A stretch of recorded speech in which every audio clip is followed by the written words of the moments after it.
Alors savoir, c'est une fédération qui est née il y a 2 ans à l'initiative de nos parlementaires. Oui. Et en lien avec l'Assemblée territoriale de Wallis et la préfecture de Wallis. Donc créer une fédération en France qui regroupe les associations. Donc c'est une fédération de type associatif loi 1901, un groupement d'associations.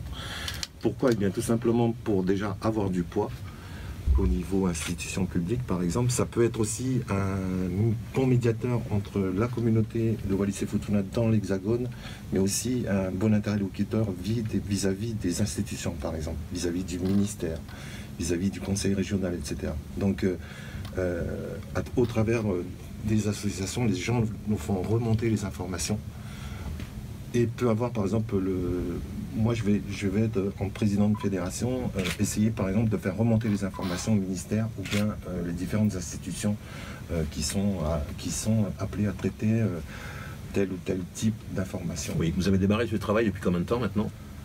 La fédération? La fédération, elle est née quand? La fédération est née en 2015. Moi, j'ai repris la fédération en titre de président depuis octobre 2016. Donc là, j'en suis à ma toute première présidence de fédération.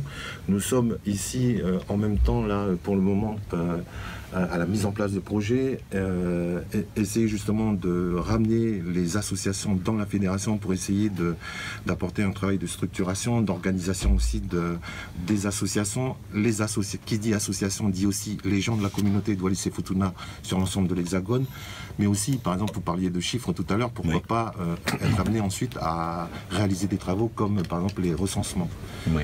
Ce travail-là n'a pas encore été fait. On a lancé, par exemple, là, un sondage qui va essayer de répertorier l'ensemble des étudiants, c'est-à-dire établir une première cartographie des étudiants de Wallis-et-Futuna qui sont répartis sur l'ensemble de l'Hexagone.